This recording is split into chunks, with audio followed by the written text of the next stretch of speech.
To thank you for being an OG podcast listener from the very beginning, I've got a giveaway up my sleeve. One winner will receive a 45-minute strategy session with me and a $50 Amazon gift card. Head to the Google form in the show notes to read all the details for how to enter. But act fast because this giveaway closes at midnight EST on January 14th, 2025. From the bottom of my heart, thanks for helping spread the word about the show to all your teacher business besties. And good luck in the giveaway. Let's get back to the show. Whether you are a student in my course or a client on my roster, you've probably heard me ask you to reflect, is this a CEO task? I can't think of a topic more important to unpack during our launch episodes. You're listening to Your Win-Win Teacher Business, a podcast for teacher authors who want to make a big impact in the world for teachers and students and have fun doing it. I'm your host, Janice Cook, here with a pep talk to start your week off strong. Some seasons of running a business feel hard and sticky, but it shouldn't feel like that all the time. Let's make your business a win-win together. A CEO task is something that can only be done by the boss. It might involve strategic planning or be a visionary task. It might involve having the final eye on quality control and brand representation. A CEO task might involve sensitive information that should be shared with as few people as possible for the long-term health of the business. As we look at the long list of things that need to happen to keep our teacher businesses running, the list of tasks that truly only can be done by the CEO are generally small in number. Now, it may sound like I'm going to encourage you to turn this precious passion project of a business into a large corporation. I'm not here to tell you that it's time to grow a team today or ever, but it's important to have clarity on what tasks truly can only ever be on your desk. Identifying CEO tasks and then gaining clarity on how long these tasks take helps teacher business owners save the appropriate amount of time in their schedule so they will always be able to give attention to those important tasks. It's easy to say that we want to work 5 hours a week or 2 days a week, but until we see the list of must-do tasks, it's hard to determine if that aspirational schedule is possible to achieve. Every business comes with a different list of CEO tasks, and that list will change from year to year as the business shifts.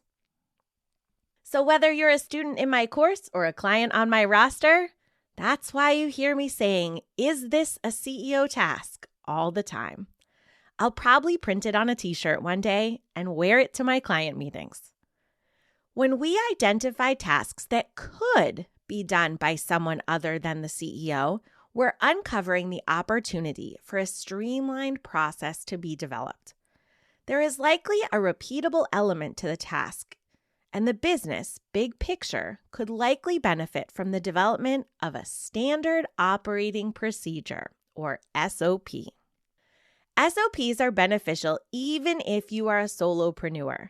Before a single episode of this podcast went live, I worked with my podcast mentor. Shout out to the amazing Sarah Whitaker, to develop an SOP for the most efficient way to handle the episode description on the podcast player, show notes on my website, and the description box on YouTube. Since this was a repeatable task, if the workflow I developed for episode 1 was inefficient and took, say, 20 minutes longer than needed, then I would waste 20 minutes every week when a new episode went live for as long as this podcast was running. If I published 4 or 5 episodes a month, that's approximately an hour and a half of wasted time inside my business on a recurring basis every single month. I know my hourly wage and I can't afford to make this mistake. So having a tight, efficient, streamlined workflow from the very beginning is something I prioritize as a business owner, and I encourage you to do the same. When I sat down to create the SOP for an episode of this show, I gathered all of the logins, passwords, and links that I would need to do the task into one place, a template task inside my favorite project management tool, Asana. I made decisions on how each episode would be done one time, and I documented those CEO preferences. I created templates anywhere I could. Templates inside my podcast host, templates inside WordPress, any place where I could embed information to save clicks later and decrease the chance for human error leaving something out. Now was the time. At the time of this recording, I'm still the one doing this task inside my business, but I still benefit from having this SOP in place in so many ways. When I sit down to do this task, the SOP helps me do it quickly. The SOP also helps me do it in a manner that conserves the precious mental capacity I have to give that day. I don't have to try to remember how things usually look or where things might be hiding. There aren't any decisions to be made. All of the information I need to do the task has already been gathered into one place by past Janice. This might allow me to tackle the task in a pocket of time or split the task over 2 small, awkward time slots that would normally be challenging to make the most of.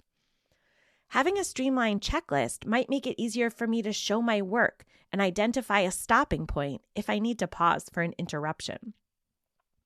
A well-developed SOP might even allow this to become a task that I can do at the end of my workday when my brain is tired, because the task itself is so much easier to do now that the heavy lifting was done at the start of the process. Many solopreneurs will skip creating an SOP, but I'd like to challenge this thinking and encourage you to get curious about what an SOP could do for you in this season of business. One day, if I decide to hand this task off to a team member, that time spent developing an SOP will really pay off. Looking at the SOP will help me write a job description that attracts the right person to do the task. I'll be able to quickly see what the tech stack is that the team member will need experience with. I'll know how long it takes me to do that task, and that will help me determine how many hours of team support will need to be allocated to the task. Is there someone on my team already familiar with this tech stack who has available hours? Or do I need to look for a new team member?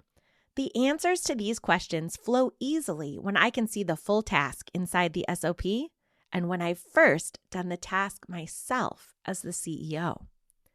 And when it's time to onboard that team member and teach them the task, they'll be so grateful to go through the task one time using that SOP.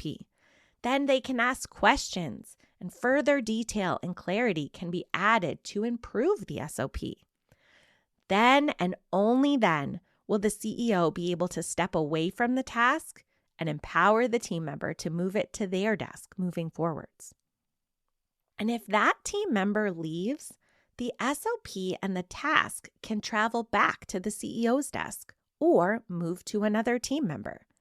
A project management tool like Asana makes this so easy. The business doesn't need to scramble, and content can continue to be published on schedule during seasons of team transition. Today, we talked about how to identify the tasks that truly only can be done by the CEO.